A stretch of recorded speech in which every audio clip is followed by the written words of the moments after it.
안녕하세요. 저는 지금도 다니는 광고회사에서 9년간 어카운트 플래너로 근무를 한 여자입니다. 대학교 다닐 때부터 지금 다니는 회사를 목표로 일을 했었어요. 회사에 맞게 취업 준비를 했었고 감사하게도 한 번에 합격이 되었습니다. 그리고 지금까지도 잘 다니고 있어요. 그렇다 보니 회사에 애정도 많고 늘 열심히 하려는 마음으로 회사를 잘 다니고 있습니다. 그 남자는 저보다 4년 뒤에 입사를 했었어요. 나이는 동갑이지만 회사에선 제가 선배이자 일을 가르쳐주는 사수였죠. 학교는 명문대를 나왔는데 생각보다 일머리는 없는 편이었습니다. 하지만 배우려는 자세가 좋았고 성실하고 싹싹했어요. 일이야 할수록 느는 거고 일단 성실하게 또 열심히 하려고 하니 저는 너무 좋게 봤죠. 그렇게 저는 필요한 부분도 잘 가르쳐주고 그 남자도 적극적인 자세로 배우고 이랬어요. 그러다가 나중에는 좀 친해지게 되었습니다. 사적으로 연락할 정도로 친해진 건 아니었지만 회사 안에서는 이런저런 대화도 많이 하고 가깝게 지냈죠. 그 남자는 그때 여자친구가 있다고 했고 결혼을 할 거라고 했었습니다. 아파트 값이 워낙 비싸다 보니 열심히 결혼 자금을 모은다고 그랬죠. 저는 열심히 해보라고 응원을 해주었어요. 저는 그때까지도 딱히 남자친구도 없었고 남자친구를 사귈 생각도 없었습니다. 저는 그때 강아지 또롱이를 키우고 있었는데요. 저한테 또롱이는 가족이자 동생 같은 존재였습니다. 저희 엄마는 또롱이랑은 그만 놀고 제발 남자도 만나고 결혼할 생각도 하라고 잔소리를 하셨지만 저한테 관심 있는 건 회사 일과 또롱이 뿐이었어요. 그런데 그 후 주말 늦은 저녁 또롱이와 저녁 산책을 갔다가 들어왔는데 전화가 울리는 거예요. 그 남자였습니다. 무슨 일이냐고 하니 목소리가 몹시 안 좋더라고요. 저희 동네 쪽인데 자기 술 한잔 사줄 수 있냐는 겁니다. 회사에서도 아니고 밖에서 따로 보자고 하길래 좀 놀라긴 했지만 목소리가 너무 안 좋길래 알겠다고 하고 나갔죠. 그 남자 한다는 말이 여자친구랑 헤어졌다는 거예요. 무슨 일로 헤어졌냐니까 자기가 좀 실수를 했었는데 여자친구가 용서를 안 해준다고 했습니다. 자세하게는 얘기를 안 했는데 어쨌든 결혼까지 약속한 여자친구랑 헤어진 거다 보니 많이 슬퍼하더라고요. 저는 무슨 일인진 모르겠지만 기운 내라고 위로를 해주었습니다. 그날 어쩌다 보니 밤 늦게까지 술을 마시며 대화를 많이 했어요. 그리고 헤어졌는데 그 후부터 그 남자가 회사에서 말고도 저에게 사적으로 연락을 종종 했습니다. 뮤지컬 티켓이 생겼는데 같이 가자던가 새로 생긴 밥집에 가보자고 한다던가 여러 가지 핑계를 대면서요. 편한 직장 동료니까 저도 스스럼 없이 같이 잘 갔습니다. 그런데 나중에 그 모습을 본 다른 직장 동료가 그러는 거예요. 둘이 사귀냐고요. 저는 절대 아니라고 펄쩍 뛰었는데 아니긴 뭐가 아니냐며 둘이서 데이트하는 거 본 사람이 많다고 하더라고요. 아, 이게 남들 눈에는 데이트처럼 보이는구나 했습니다. 그 뒤로는 사적으로 그 남자를 만나지 않겠다고 다짐했어요. 제가 좀 의도적으로 피하니까 그 남자는 왜 자기를 피하냐고 묻더라고요. 저는 회사 동료니까 회사 안에서만 잘 지내자. 밖에서 굳이 따로 만나고 그러진 말자고 했습니다. 그런데 제 말에 그 남자는 몹시 서운해하면서 저에 대한 호감이 생겼다고 회사 밖에서도 만나고 싶다고 하더라고요. 저는 그 남자를 회사 동료 이상으로 생각해 본 적이 없다고 생각해서 초반에는 그 말을 거절했어요. 하지만 그 뒤로 제 마음을 들여다보니 저도 그 남자가 좋고 신경이 쓰이더라고요. 언제부터 그런 마음이 들었는지 모르겠지만 제 마음도 호감이 있다는 것을 알게 되었습니다. 그 남자는 여전히 저에게 적극적으로 다가왔기에 저도 그 남자의 마음을 받아주게 되었죠. 그리고 2년 정도 연애 끝에 결혼을 하기로 했습니다. 회사에서는 저희가 사귄다는 사실을 다 알고 있었어요. 그래서 저희가 결혼을 한다고 청첩장을 나눠드리니까 드디어 결혼하느냐며 축하를 해주시더라고요. 제가 청약이 당첨되었던 제 명의의 아파트가 있는데 거기서 신혼생활을 시작하기로 했습니다. 남편이 결혼자금으로 모아둔 돈은 혼수랑 신혼여행 비용으로 썼고 나머지는 잘 모아두었습니다. 나중에 차를 바꿀 때 보탠다고 했거든요.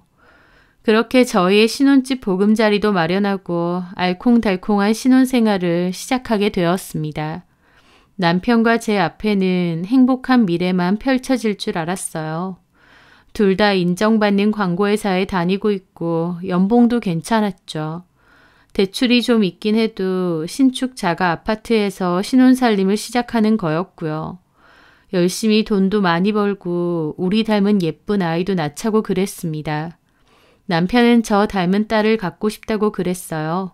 저는 남편 닮은 아들을 갖고 싶다고 했고요. 제 말에 남편은 그럼 아들 하나 딸 하나 낳자고 그렇게 네 식구 행복하게 잘 살자고 했습니다. 저는 참 행복했어요.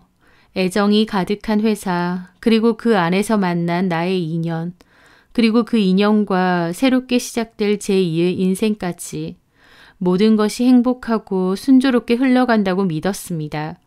네, 그렇게 믿었어요. 제 뒤에서는 그렇게 더러운 일이 일어나고 있는지도 모르고 말이죠. 저희 회사에서는 매년 신입사원을 뽑았고 저희 팀으로도 여직원 하나와 남직원 하나가 들어왔습니다. 여직원의 이름은 오한나 씨였는데 얼굴도 예쁘고 싹싹하고 일도 잘했었죠. 적극적으로 일을 하려고 했고 성격도 활발해 보여서 팀 사람들에게도 평판이 좋았습니다. 그런데 유일하게 한나 씨를 별로 좋아하지 않는 사람이 있었어요. 바로 저희 남편이었습니다. 남편이 한나 씨의 사수였는데 남편은 한나 씨를 별로 마음에 안 들어 하더라고요. 일도 잘하고 싹싹한데 왜? 일을 잘하긴 뭘 잘하냐? 뭘 가르쳐주면 제대로 배울 생각도 않고 실수해도 웃는 걸로 적당히 때우긴 하지. 회사에서도 쓸데없는 짓 하면서 사람들한테나 잘 보이려고나 하지. 정작 업무에 대해서는 실수가 너무 많아. 내가 걔 때문에 골치가 아프다니까? 저는 남편이 그런 말을 할 때면 속으로 당신 예전에 어떻게 했는지 생각해봐라 싶었습니다. 남편도 초반에는 일도 잘 못하고 실수도 많이 했거든요. 개구리 올챙이적 생각 못하기는 싶었지만 남편이 한나 씨의 사수이다 보니까 저렇게 느낄 수도 있다 생각했습니다. 한나 씨와는 업무로 많이 엮여 있었으니까요. 다만 한나 씨가 어리고 사회생활도 아직 낯설 텐데 너무 그러지 말라고 한 적은 있었죠. 그때는 몰랐습니다. 왜 남편이 괜히 나서서 제 앞에서 한나 씨 욕을 하는지요. 남편은 일부러 그랬던 거예요. 저의 의심을 피하고 싶어서 혹은 도둑이 제발 저린다는 심정으로 그랬겠죠. 저는 남편과 오한나 씨의 진짜 사이를 저희 집에 있는 펫 CCTV를 통해 알게 되었거든요. 저희 친정은 아빠가 안 계시고 엄마만 계시는데요. 제가 결혼하면서 또롱이는 엄마가 데리고 있어 주셨거든요. 그런데 엄마가 중국에 있는 이모 집에 놀러 가서 한동안 좀 지내다가 오신다고 하는 겁니다. 길면 몇 달까지도 있다가 올 수도 있다고 하셨죠. 그러면서 또롱이를 저희 집에 당분간 데리고 가라고 하셨어요. 저는 알겠다고 하고 남편에게도 말하고 데리고 왔어요. 그런데 또롱이가 노견이다 보니 혼자 있는 것이 너무 불안하더라고요. 그래서 친정에서 쓰던 강아지 전용 CCTV를 가지고 와서 설치하게 되었습니다. 그 CCTV는 또롱이의 현재 모습을 제가 실시간으로 확인할 수 있는데요.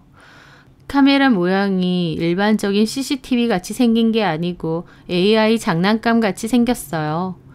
저는 그걸 서랍장 쪽에서 거실이 잘 보이게 설치를 해두었습니다.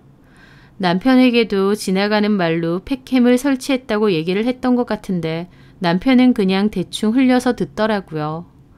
저는 회사에서 일하면서 한 번씩 생각이 나면 그 CCTV를 보았어요.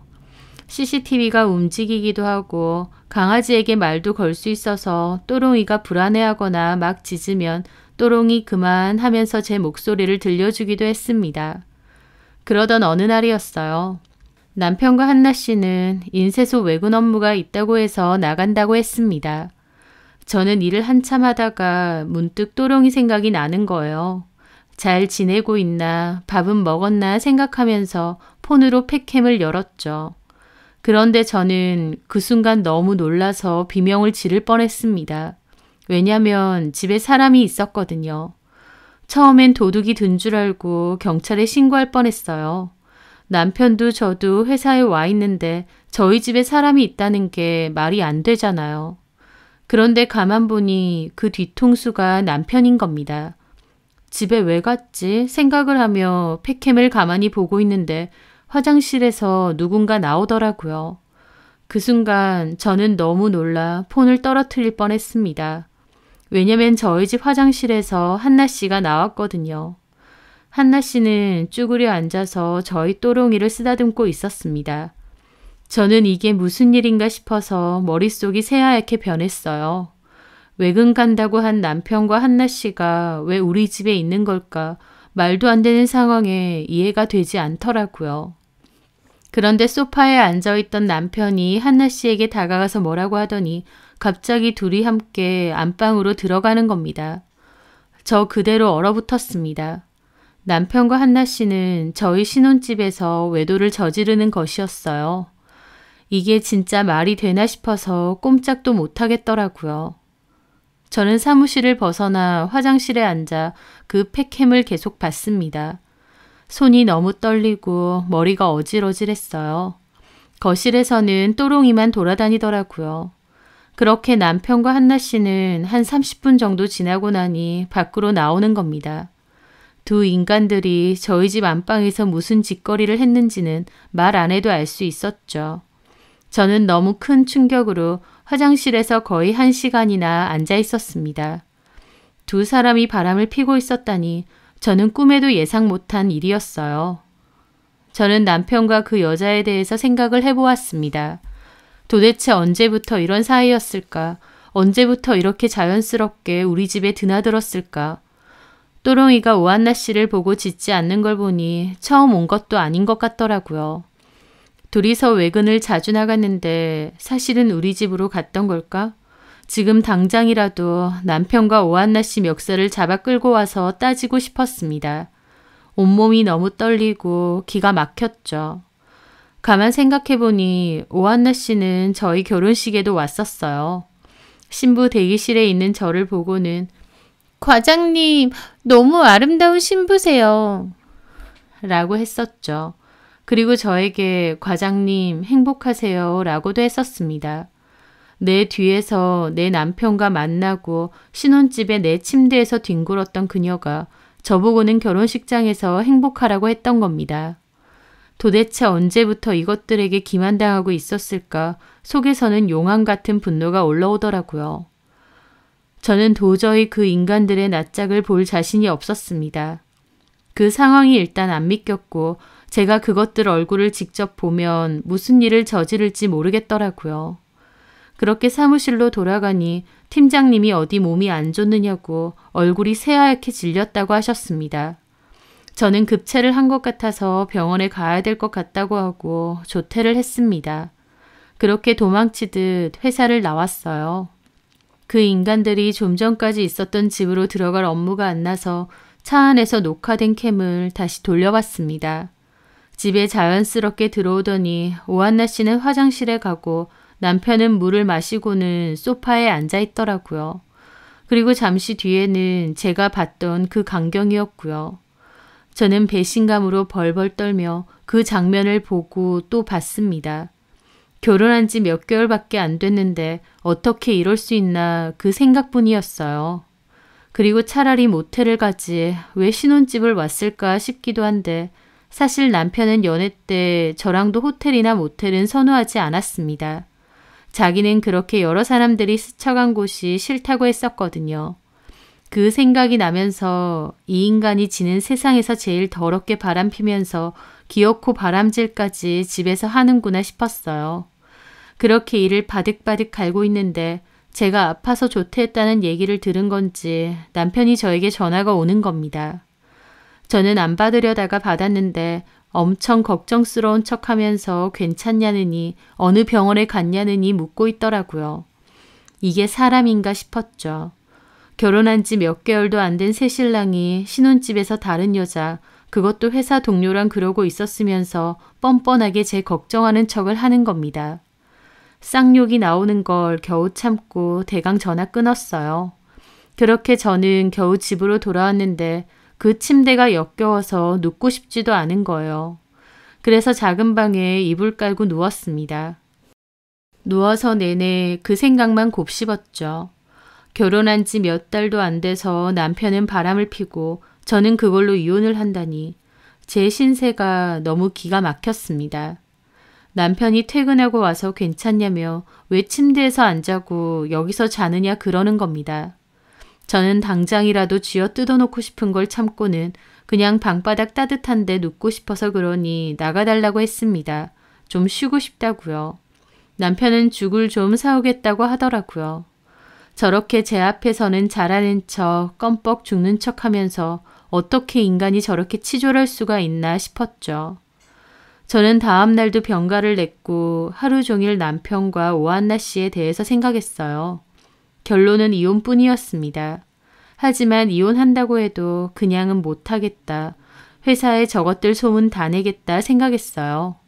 하지만 결국 그런 것도 내 얼굴에 침뱉기 아닌가 싶어서 그 생각도 접었습니다.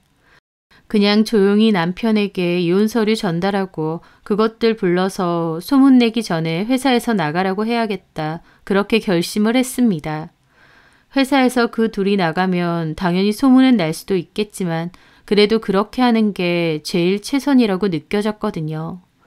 그렇게 저는 결론을 냈습니다. 너무 암울하고 기가 막혔지만 애써 마음을 달랬어요. 차라리 신혼 초에 내 남편이 쓰레기라는 사실을 알아채서 다행이다. 그렇게 생각하자면서요. 그렇게 저는 남편 몰래 변호사 상담도 하고 이혼을 준비했습니다. 회사에서 남편과 그 여자 얼굴을 아무렇지 않게 봐야 된다는 게 속이 뒤집어지더라고요. 얼마나 참아댔던지 속에서 쓴물이 올라오는 것 같았죠. 그래도 그냥 조용히 끝내자 그 생각뿐이었던 것 같습니다. 그런데 얼마 뒤 저는 친구들과 저녁 약속이 있던 날이었습니다. 남편에게도 얘기를 해놨었는데 남편은 그날 오한나 씨와 외근을 나갔다가 곧바로 퇴근을 하겠다고 했습니다. 외근을 간다는 말에 저는 신경이 확 곤두서더라고요. 저것들이 설마 또? 저는 혹시나 싶어 남편이 나가고 나서 캠을 틈틈이 살폈습니다. 진짜 외근을 간 건지 남편은 집에 들어오지는 않더라고요. 저는 이러다가 내가 미치겠다 생각하며 빨리 이혼하자 그 생각만 했죠. 그러면서 퇴근 준비를 하는데 그 순간 남편이 집 안으로 들어오는 게 팩캠에 찍히는 겁니다. 퇴근하고 들어오는 건가 생각했는데 세상에 그 여자도 뒤따라 들어오는 거예요. 또 그 여자를 집에 들인 거였죠. 이번엔 정말 눈알이 튀어나올 것 같고 참을 수 없는 분노가 올라오더라고요. 제가 저녁에 약속이 있어서 늦는다고 하니까 오한나 씨를 집으로 데리고 왔구나 싶은데 가자는 남편도 좋다고 따라오는 이 여자도 미친 것 같았습니다. 저는 당장 집으로 쫓아가서 전부 뒤집어 엎겠다 생각하며 급하게 겉옷을 껴입는데 과장님, 근데 신혼집 집들이는 언제 시켜주세요? 라고 옆에 후배가 묻는 겁니다. 네? 결혼하신 지 몇 달 됐잖아요. 근데 집들이도 안 시켜주시고 집이 회사에서 그렇게 멀지도 않잖아요. 저희는 언제 한번 초대해 주실 거예요? 하는 겁니다. 저는 남편과 그 여자 생각 때문에 너무 혼란스러워서 맞아. 조만간 한번 초대할게요. 그랬습니다. 곧 이혼할 건데 초대는 무슨 초대인가요? 그냥 제가 제정신이 아니라서 아무 말이나 한 거죠. 그런데 그 순간 머리에서 뭔가 번뜩하는 겁니다. 그리고 저도 모르게 그랬어요. 아니면 오늘 가실래요? 네? 오늘요? 네. 지금 같이 가죠 뭐. 어차피 제가 음식은 못하니까 대신 배달 음식은 드시고 싶은 거 다 시켜드릴게요. 집에 술은 많이 있어요. 어머, 과장님 너무 쿨하시다. 이렇게 바로요? 저는 큰 소리로 말했습니다. 저희 집 초대할 건데 오늘 혹시 저희 집 가실 분 계신가요? 그 말에 몇몇 분은 왜 이렇게 갑자기 초대하느냐면서 안 된다고 하셨고 저한테 물어본 동료랑 3, 4명 정도는 갈 수 있다고 했습니다. 잘 됐네요. 그럼 같이 가요. 근데 저희 집들이 선물도 준비 못했는데 이렇게 갑자기 가도 돼요? 선물은 무슨 선물요? 저도 따로 음식 준비하는 것도 아닌데 그냥 와서 식사하고 술 한잔하고 가세요. 그렇게 저는 동료들과 함께 퇴근을 했습니다. 저도 무슨 생각으로 그런 말을 했는지 모르겠는데 그때 제 마음속에선 이것들 어디 한번 개망신 당해봐라 그 생각뿐이었어요. 저는 혹시 저희가 도착하기 전에 그것들이 돌아갔으면 어떡하나 싶기도 했는데 다행인지 불행인지 주차장에는 남편의 차가 있더라고요. 저는 동료들과 엘리베이터를 타고 집으로 갔습니다. 아파트가 너무 좋아요, 과장님. 엘리베이터도 엄청 신식이다. 이런 데서 신혼 시작하면 너무 행복하겠어요. 그래요? 고마워요. 근데 대리님한테 말씀 안 하셔도 돼요? 저희 가는 거요. 퇴근하고 오셔서 깜짝 놀라시겠다. 집에 가서 통화하죠 뭐. 저는 심장이 미친 듯이 뛰더라고요. 이렇게 해도 될까? 결국 내 얼굴에 침 뱉는 거 아닌가? 라는 마음과 어디 한번 개망신 당해봐라 라는 생각이 뒤죽박죽 섞여 있었습니다. 그렇게 저희 집 앞에 도착했고 저는 떨리는 기분으로 문을 열었어요. 현관에는 그 여자의 신발이 있었죠. 다른 직원들은 그게 제 신발인 줄 알았겠지만 저는 분명히 알아볼 수 있었습니다. 그렇게 집 안으로 들어갔어요. 또롱이가 저를 반겨주더라고요. 과장님이 말했던 또롱이가 얘죠? 맞아요. 너무 귀엽다. 안 물죠? 그럼요. 과장님 집 너무 예뻐요. 구경 좀 시켜주세요. 그럴까요? 저는 그렇게 말하면서도 온 신경은 안방에 쏠려 있었습니다. 지금쯤 밖에 사람들이 왁자지껄 와 있다는 걸 눈치챘을 텐데 저것들이 어쩌고 있을지 아주 궁금하더라고요. 여기가 거실이고 여기는 주방, 그리고 여기는 서재로 쓰고 있는 방이에요. 일도 하고 책도 읽고. 어머, 너무 예쁘다. 인테리어에 신경 많이 쓰신 것 같아요. 고마워요. 이 방은 뭐 따로 없어서 창고로 쓰는 방이고요. 아, 그렇구나. 그럼 저쪽 방이 큰 방인가 봐요. 맞아요. 큰 방도 볼래요? 아, 됐어요, 과장님. 무슨 신혼집 큰 방까지 봐요. 저희 그렇게 주체가 아니에요. 아니에요. 그냥 집 구경하는 건데요, 뭐.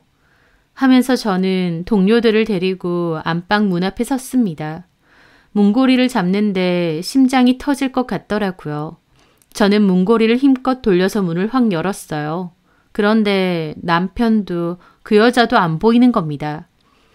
어머, 침대 진짜 크고 이쁘다. 이거 되게 비싼 브랜드잖아요.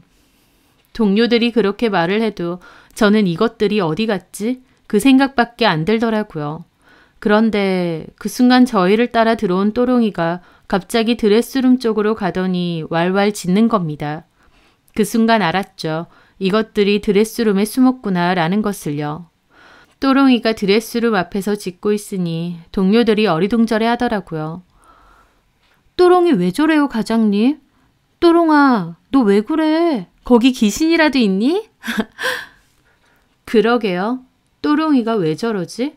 진짜 귀신이라도 있는 건가? 과장님 무섭게 왜 그러세요? 한번 열어보면 되죠. 귀신 있는지 없는지. 저는 드레스룸으로 가서 문을 있는 힘껏 열어 제꼈습니다. 그 순간 정말 모두에게 정적이 찾아왔어요. 뒤에 서 있던 동료들은 너무 놀랐는지 비명도 못 지르더라고요. 네, 그 드레스룸 안에는 남편과 오한나 씨가 벌거벗은 채로 옷가지를 들고 숨어 있었거든요. 제가 문을 열어 제끼자 놀란 얼굴로 멍하게 쳐다보고 있었죠. 뒤에 있던 동료는 너무 놀랐다가 뒤늦게 비명을 질렀습니다. 저게 뭐야? 누구세요? 아, 잠깐만. 대리님? 옆에는 오한나 씨? 동료들 기절 초풍하고 저는 온몸을 부들부들 떨며 그것들을 노려봤습니다. 팩캠으로 보긴 했지만 직접 두 눈으로 보니 피가 거꾸로 솟더라고요. 오한나 씨는 얼굴이 시뻘개져서 어쩔 줄 몰라 하더니 갑자기 밖으로 뛰쳐나가더라고요. 그리고는 옷도 제대로 안 입고 현관 밖으로 도망쳐 나가는 겁니다. 세상에, 이게 뭔 일이야? 오한나 씨 맞지? 방금 그 여자. 아니, 한나 씨가 여기 왜 있어? 동료들은 난리가 났습니다. 남편은 충격으로 눈알만 굴리며 이러지도 저러지도 못하고 있더라고요. 옷이나 입어. 저는 드레스룸을 다시 닫았습니다. 그리고 동료들에게 그랬어요. 미안해요. 이런 꼴 보여서. 과장님 괜찮으세요? 이게 다 뭔지. 나도 너무 놀랐네요. 미안한데 일단은 다 돌아가 주시겠어요? 네, 그럼요. 저희는 가야죠. 우리 가자 얼른. 그렇게 동료들은 놀라서 웅성거리며 제 눈치를 보며 나갔습니다. 잠시 후 남편이 옷을 입고 나오더라고요. 저는 남편의 귀싸대기를 있는 힘껏 때렸죠. 남편은 뺨을 맞고도 아무 말 못하고 있더라고요. 더러운 인간아, 왜 그러고 사니? 미안해 자기야. 네 자기가 어딨어. 나한테 이럴 꼴 보이고 자기라고 하고 싶니? 너는 이제 끝났어. 회사에 소문 다 날 거다. 너하고 저 여자가 무슨 짓거리를 벌였는지. 꼴 좋다 아주. 당장 내 집에서 꺼져. 그리고 너네 집으로 이혼소장 보낼 거니까 그런 줄 알아. 저 기집애한테도 말해놔. 얼굴 들고 못 다니게 해주겠다고. 당장 나가라고. 남편은 거의 울 듯한 얼굴로 그렇게 집에서 쫓겨났습니다. 개망신 준 거라서 속 시원하기도 한데 한편으론 제 꼴이 어쩌다 이렇게 됐나 싶어서 눈물도 나더라고요. 저는 남편을 쫓아내고 쓰러지듯 주저앉아 있었습니다. 또롱이가 저를 위로해 주는 건지 제 품으로 와주더라고요. 저는 또롱이를 붙잡고 펑펑 울었습니다. 다음 날 역시나 온 회사가 뒤집어졌습니다. 남편과 그 여자는 출근하지 않았어요. 출근을 할 수가 없겠죠. 그런 개망신을 당했는데 어떻게 낯짝 들고 회사로 오겠나요? 하지만 저는 이 악물고 출근했습니다. 그리곤 괜찮느냐 물어보는 동료에게 이혼할 거라고 했어요. 그런 꼴 보여서 미안하다고 했더니 자기들한테 뭐가 미안하냐고 과장님 힘내시라고 저를 위로하더라고요. 그러면서 저희 남편과 오한나 씨 욕을 한 바가지 하는 겁니다. 저는 그냥 대꾸 없이 가만히 듣고 있었어요. 한동안은 저희 집 일로 회사가 들썩거렸습니다. 이사님까지 저를 호출해서 그런 일이 있었다는데 괜찮으냐 할 정도였죠. 저는 괜찮다고, 다만 그것들하고 같은 회사에 근무하기는 힘들 것 같다고 했어요. 이사님은 당연하다고, 직원들의 사생활이긴 하지만 회사 차원에서도 심각한 품행 손상에 관련된 문제니까 엄중히 다루겠다고 했습니다. 다만 오한나 씨는 회사에서 뭘 어쩌기도 전에 자진해서 퇴사했다고 하더라고요. 남편은 그때까지도 퇴사는 안 하고 버텼는데 회사 내에서도 압박이 오니까 결국 퇴사한다고 뜻을 밝혔습니다. 회사에 그 소문이 났는데 계속 다닐 생각을 하는 게 웃기더라고요. 퇴사와는 별개로 남편과 그 여자에게 상간소송도 걸었습니다. 캠의 남편과 그 여자가 집에 드나드는 것도 녹화되어 있고 그 여자가 옷 벗고 도망가는 것까지 다 찍혀 있었죠. 저는 그 상간녀 집과 시댁으로 소장을 고이 보냈습니다. 그렇게 위자료를 받고 짧은 소송 후에 끝을 냈어요. 저라고 강철 멘탈도 아닌데 회사 사람들이 수군대는 거 견디기 쉬운 건 아니었습니다. 하지만 그 파렴치한 것들 때문에 제가 제 직장을 버릴 수는 없잖아요. 제 잘못은 하나도 없는데요. 저는 그럴수록 아무렇지 않게 마음을 붙잡으며 회사 생활에 충실하려고 노력했습니다. 전 남편도 그 여자도 이쪽 계통으로는 소문이 다 나서 재취업하기는 힘들 것 같더라고요. 게다가 우연스럽게 그 과정에서 전 남편에 대한 과거 이야기를 알게 되었는데요. 전 남편이 예전에 결혼까지 생각했던 여자친구가 있었다고 했잖아요. 그 여자랑 헤어지고 저랑 만난 거였고요. 그때 전 남편이 저더러 본인 실수로 여자친구와 헤어진 거라고 했는데 알고 보니 전 남편이 그때도 여자친구 속이고 다른 여자랑 원나잇 한 것을 들켰답니다. 저는 몰랐는데 저희 회사에 전 남편 헤어진 여자친구랑 아는 사람이 있었던 겁니다. 제 이혼 때문에 회사가 통째로 시끄러워지니 그 이야기도 전해주더라고요. 그 얘기를 듣는데 전 남편의 외도가 무슨 병처럼 느껴지는 겁니다. 바람을 습관처럼 피는 인간이었죠. 애초에 글러먹은 인간인데 내가 모르고 결혼까지 한 거구나 싶어서 아차 싶었습니다. 결혼하고 몇 달 안 돼서 이런 일이 있다는 게 너무 힘들었는데 오히려 그 얘기를 듣고 나니 전 남편 같은 인간하고는 계속 살 게 아니구나, 빨리 끝난 게 다행이구나 싶었어요. 전 남편의 바람기는 결혼 생활 내내 이어졌을 테니까요. 한동안 저도 회사에서 구설수에 같이 휘말려서 꽤나 동정의 눈길도 많이 받고 원치 않는 위로도 많이 받았습니다. 나름 회사에서는 유능한 과장님이었는데 그 일 때문에 신혼 초에 남편 외도를 목격한 불쌍한 여자가 되어 있더라고요.